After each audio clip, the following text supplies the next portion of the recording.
Thank you so much. I was just 24 when the bishop appointed me to serve 2 Methodist churches in Southern Oregon, Sutherland and Wilbur, and amazingly he had trusted such a young person just out of seminary to deal with the lives of loggers and farmers and great folks with their life issues and troubles, death. Almost the first week I was there, the old mail deliverer, who is Orby French, struggled up the stairs to be there for my first Sunday, and it was such a wonderful thing.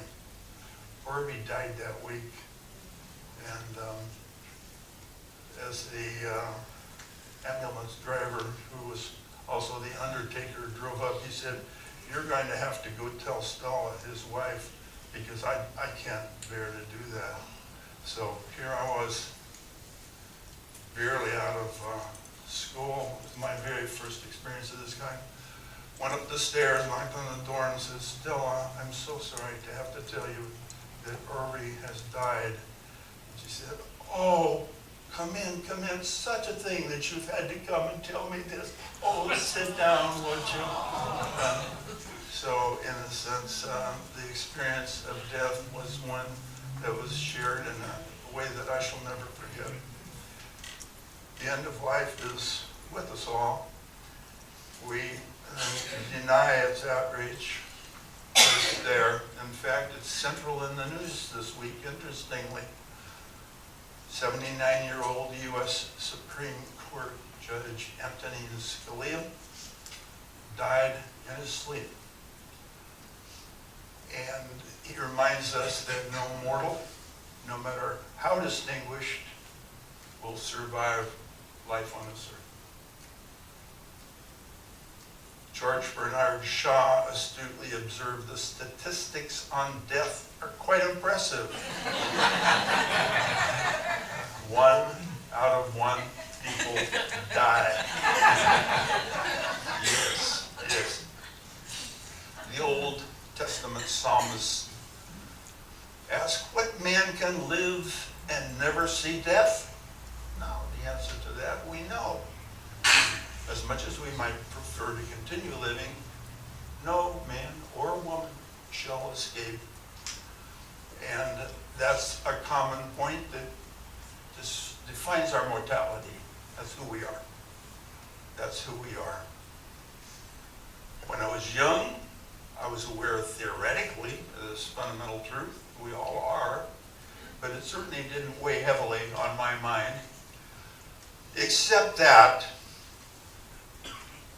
our family attended the Lads Addition Evangelical Church up in Portland, and this was a Bible-believing church that had revival every so often. And when the preachers came, it was a great event, and they pounded the pulpit and reminded us that death could come at any moment, any time. You could be condemned to spend eternity in hell. And hell was describing in vivid terms burning, sulfurous, devils dancing, horrible, boiling masses of oil. And we were, of course, mostly frightened of that prospect. The alternative, though, was offered. All you have to do is believe that Jesus Christ has saved you from your sins, and you'll avoid all of this. And you get a free pass to heaven, and that means life eternally next to God and guided by Jesus.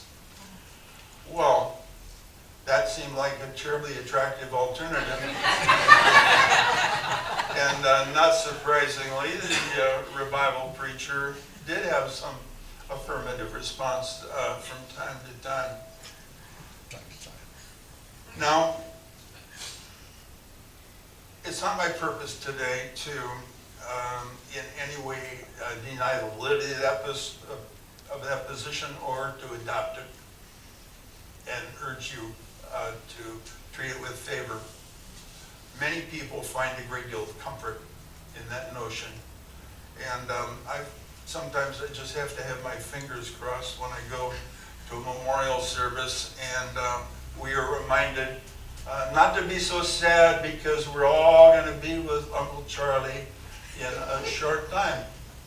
I remember Peg's grandfather's death out in Salt Lake, and we were told that in the day of the coming of our Lord, Granddad will come out of the grave and dance on his tombstone right there in the shadow of the Wasatch Mountains. And that was very comforting, wasn't it? Well, and wouldn't we all feel if we could just gather in the circle of our family with our friends and our children who've gone beyond and enjoy the warmth and the glow and the support, especially the love of those who's gone on. But you know, there's so many problems, but the fundamental one is that we just don't know. You know, Paul Tillich once told us he didn't have to know what the streets in heaven looked like. God, the Creator who put us here with the wonder of life, is quite adequate to take care of all those details, and we don't need to know them. And that's, of course, the truth. And that's not our issue today. Because even those fiery evangelists, at the end of their life, confront a period when their mortality becomes evident and deeply troubling. Because what happens is that the body begins to fail in merciless ways. And we're today talking about that experience and how we might think through it. Now, Justice Scalia died in his sleep. What a wondrous thing. And wouldn't we all like a past like that? Yeah. Yeah. If we could be assured that we'll quietly, peacefully die without the agonies of prolonged suffering. Wouldn't that be wonderful? Yeah, it would. But that's not really the way it is for everybody. Here we go. Hey. We have heard my comments to you today described as the fact that old age is not for sissies, and you know, it's true. I can testify, looking back and looking forward at after 8.5 decades, that growing old is profoundly challenging. And one of my challenges is a glass of water. That is a challenge. But that's a challenge that we can meet and satisfy. Isn't that wonderful? Those kinds of needs can't be met. So the thing is, one doctor wrote, it's not death that the very old tell me they fear, it's what happens short of death, losing their hearing, their memory, their best friends, their way of life. Another of his patients told him old age is a continuous series of losses. Philip Roth put it more bitterly, oh, thank you very much. Thank you, dear. Philip Roth put it more bitterly in his novel, Every Man. Old age is not a battle. Old age is a massacre. The body parts are wearing out. And yet, isn't it amazing to think of a pump lasting 85 years? Could you imagine going to the finest store in Eugene for a submersible pump and asking for a warranty for 85 years? Wouldn't that be something? And yet, my heart continues, has a little bit of a limp there, but and a stress test said it's in pretty darn good shape. 85 years and it's still pumping. It's just amazing. And our equipment has been rather well designed, but there isn't a warranty that goes on like D.D. Hall was once guaranteed for 10,000 years. Our body parts aren't. No, they're not. And in my experience, I broke an ankle once playing football, and it came back to haunt me. Got arthritic. I could hardly walk from my office to the courthouse, and that was just very unnerving, and I was able through medical miracle to have a new ankle put on, titanium ankle that served me for now maybe 10, 12 years beautifully, just wonderfully. Another knee, another body part failed, got arthritic. Have any of you had that experience? Oh my, and the pain gets more intense, and as you use up the Motrin or whatever it is you use, eventually you get beyond, and mine was replaced, and it's been wonderful. The genius of medicine has helped us so. Our bodies are attacked by powerful, sometimes deadly diseases. We feel the impact profoundly. You want to turn your head just a bit there? Melanoma comes to visit us. I had a brother who died of that disease, and it's wicked. It spreads quickly, can be lethal. We all live vulnerable to those kind of experiences. Our aging bodies are subject to attack. Medicine historically has been the fixer. That is, its role has been to confront problems, physical problems and mental problems, and to seek a fix, a way of resolving the problem. And we have become more and more gifted in employing those techniques. Amazing techniques we have these days. Amazing repertoire of pharmaceuticals and of surgeries of various ways, of various implements to aid us in enduring old age with less discomfort. Being mortal means that each one of us, though, is going to come to a point where even the most advanced procedures and the best pharmaceuticals will fail to allow life to continue. And it also means that there will likely be a prolonged period of old age, a time when it's tough to survive while retaining dignity and some degree of control. Now, I had this, my arm is in a sling, and it's not that my arm has a problem. I had a bit of a brain problem. It's called a stroke. Came right out of the blue. And just a little bit of biography. We've been a kind of an athletic family, and I did Cycle Oregon for 20 years. I finished the last time in September of 2011. I had ridden these roads up to Yachats and down to Reedsport, and Peg would meet me for breakfast, and we'd go up the North Fork all the way to the top. 1,500 miles of training for a 500-mile ride through this central part of Oregon. Marvelous, marvelous experience. I've done it for 20 years and wanted to do 20 more. But the stroke told me, no, you've had your last ride. Your last ride, not just your last Cycle Oregon, your last bicycle ride. And that was something that was ready to bring tears to my eyes. But then I thought, wait a minute.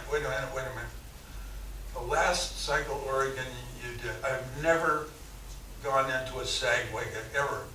No matter how steep the hills, I would just keep chugging along at 2 miles or 3 miles an hour and get to the top. But at the very last one, I said, you know, Bob, you've grown too old for this.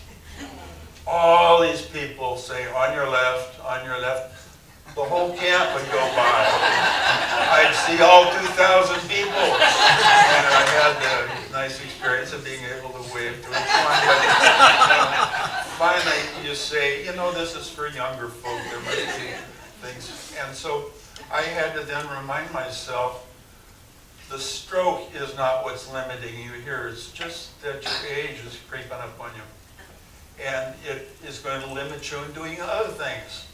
And that is, of course, the sadness of old age, isn't it? Is that as our body wears out, and in a sense our mind becomes less capable, there's a real sense of loss of ability to do the things we want, a loss of control. The first thing you learn after you have a stroke is that you've lost control. I mean, you lost what you wear when you get up, when you put your clothes on, and that's pretty scary. You have to give up a great deal.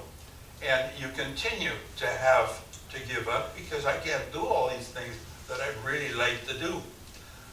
That's being mortal. That's being mortal. And facing the very end is scary. You think ahead, wow, what's it going to be like? You know, it was hard to walk from there over to here. And at night when I plugged my horse in my electric chair and then walk over to our bed, I asked our wonderful dog to come across with me across the Atlantic. We're going to make this crossing, see if we can do it. And you know, life's like that. Sometimes it just gets harder and harder. And what will happen when a time comes and I can't cross the Atlantic by myself? I know that eventually will happen. And I have a guardian angel at my house. She looks after me in an incredible way. But what happens when the burden becomes too great for her to take care of? This is the way it is at the end of life. We begin to feel so weighed down by the fact of our mortality. In a sense, it can become so depressing, so frustrating that we don't really know which way to turn. Atul Gawande, a 50-year-old Boston surgeon, has written about this period, and it's called Medicine and What Matters in the End. The title of his book, Being Mortal. Here it is. Our family physician suggested that we read it, and I suggest that you read it as well. And it's a marvel. It's not just a heavy academic treatise. What Gawande has done out of his career as a surgeon is to take experiences at the end of life and discuss the complexities and the interrelationship between the physician and the patient, sometimes to a good end, and sometimes to an end that you wish you could have changed. The book, Medicine and What Matters at the End, is very, very important because when serious weakness, serious sickness, serious injury strikes, and your body and your mind break down, the vital questions are really the same. And I think that's the great value of this book. And as you read through it, you see what he's pointing toward. There are a few questions that you really need to take up and deal with. What are your fears and what are your hopes? What are the trade-offs you're willing to make and not make? What is the course of action that best serves this understanding? And every time you talk with your doctor about something serious, you know that dilemma. We've been in a dilemma like that. Peg has had an melanoma, and her physicians, excellent surgeons, oncologists, advised taking some tests. But the head of the pediatric department at Stanford University, who happens to, we have access to her through a very, very close friend, said, no, you shouldn't do any of those tests. Say, whoa, wait a minute. And so we had to then begin to weigh what are the risks that we're willing to take, what are the risks that we're willing to disregard. And as that proceeds, specific alternatives become available. One of the scans showed something that the doctors didn't like. They say, we'd better take care of this. Again, our doctors out at Stanford said, No, those are probably just spurious indications from a CAT scan. Don't worry. Our surgeon, however, says, yeah, I'm worried. And if it was my wife, my child, my mother, I'd take it out right away. And so on Wednesday, that'll be our decision. There are risks there, aren't there? Every time a surgeon enters your body, there are certain risks. And what's the payoff? And that's what Dr. Gawande says has to go on all the way through the process of evaluating the alternatives available to us. And sometimes they're not to be go forward with treatment because sometimes the risk of the treatment will be so severe and the impact on your life will be so limiting that the things that are really important to you can't be achieved and will be lost. Is Raleigh here this morning? She's right there. We have a wonderful, physician who provides general care for a lot of people, and it's her fashion to talk with people about all kinds of things. And we've learned a lot from Raleigh. We've learned a lot from our own physician and from some others. We went in to see a rheumatologist. This fellow is from Nepal. And he thought, wait a minute, what kind of kinship are we going to have with this guy? We sat down and he looked at the two of us. He said, you're from Florence. I said, yeah. Why not Yaha Sarizport? He asked. Was that a human response? We are immediately not thinking about our problem. We're thinking about, this is a man who cares a bit about us. He's interested. And thoughtful questioning, an interrelationship that allowed penetrating into more significant, more difficult issues. So our doctors are fundamental in dealing with these questions of our final years. We need to be partners in dealing creatively with facing the real end issues. And that's not always the case. Our doctors, I'm sad to say, even our own primary care physician is bound by the restrictions of our hospital, which is Roman Catholic. And as many wonderful things as happened through that faith, one of the things is a limitation on consideration of end of life by using, for instance, Oregon's own Death with Dignity Act. And our doctor has assured us that he's not going to leave us stranded out in a life raft in the middle of the ocean. He'll be there for us as he has all along. He will help us with this problem. But there's a limitation there. And sometimes the limitations are because of the nature of the practice that a doctor has been involved in. Sometimes not all doctors have a great bedside manner, as you might have noticed. And I find it a little bit difficult to just be honest and down at a human mortal level with patients. But that's where we have to start. And I suggest that an excellent place to begin that dialogue is working through your advanced directives. Do you all have advanced directives? I see lots of nods, but I see a few stoic stares and say, what are you talking about? Well, there's a form available through the state of Oregon, certainly through your doctor, that allows you to determine what's going to happen to you in extremis. What happens when your life gets to that extreme point, when you have to make a choice of artificial feeding and all these other things. Your doctor has to sign that document. What a good time to then work through with her, with him, what your wishes are for the very end of life. And to get that dialogue going, what an important consideration. For many, being with family and friends at the end of life is really the most important thing. Just being able to be surrounded in a comfortable setting with those you love and care about. Others have a bucket list of things that they would really like to accomplish before life ends.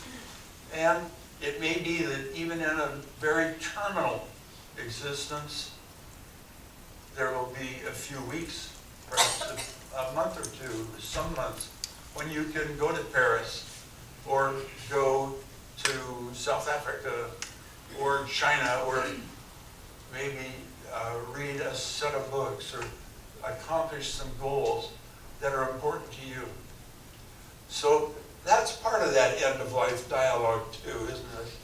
You may be, instead of wanting to go through extended treatment that may limit your mobility or limit your ability to think cogently, you may wish to use your final failing energies to do some selective things that you particularly want.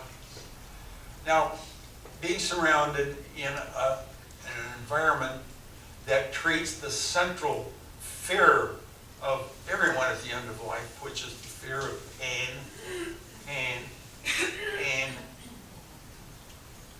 memory of it in the past, experience of it in the present, the dread of it in the future. Isn't that something that accompanies all of our thoughts of old age? I live with a remarkable woman who is a public health nurse, felt a problem here in our county. We don't have any hospice. So she went to Europe, went to England, Ireland, Wales, visited a number of the hospices that had been providing comfort for a long time. And just incidentally, she came back from that experience, brought one of the key doctors who helped to design the pain, the treatment for dealing with pain, to talk to Lane County doctors. And you know what? They were all using their iPhones or reading the morning newspaper. They didn't think anybody had to come from Great Britain to teach us how to deal with pain. But the truth is, we are afraid of that, aren't we? And with some reason.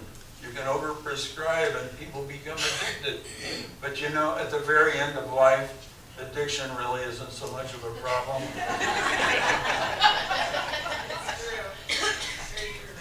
Peg went to St. Joseph's, and she thought it was really strange that they had a sign over their door. It was St. Joseph's for the dying. Well, what happens there, we know when we're dying. That is, often we have that wisdom. A person would come into St. Joseph's, be taken to a place where there's a bed that's already being warmed with hot water bottles.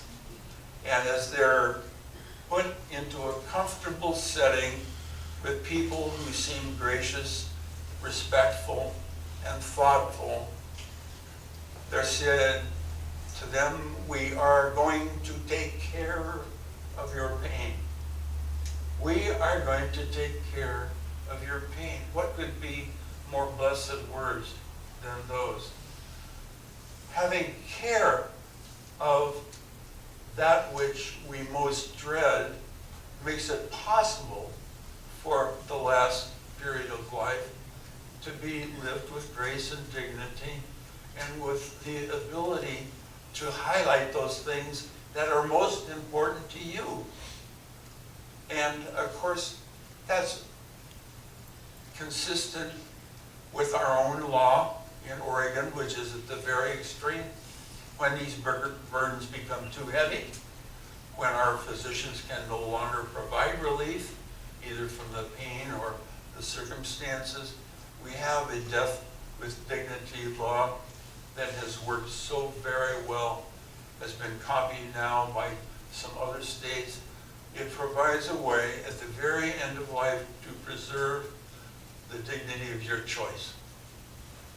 And we'll remember, one of the first persons I met when we came in this door was Don Norton.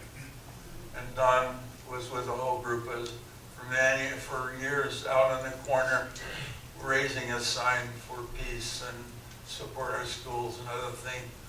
Don's life came to an end. He knew it was coming to an end, and he used this process.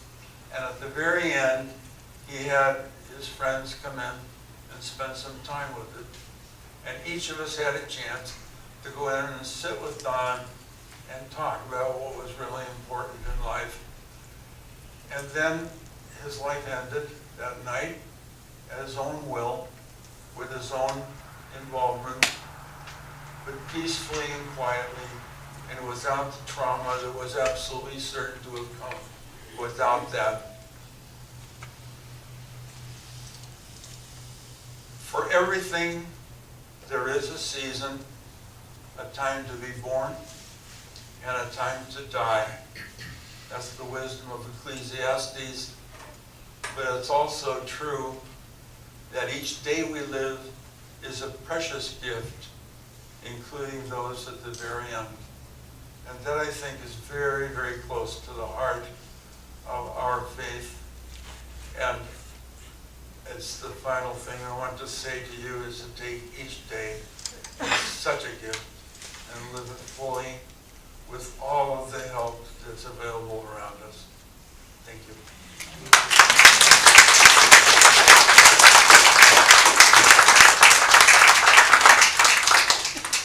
Do you want to stay right there, Bob? Or do you want to... Yeah, I can do that.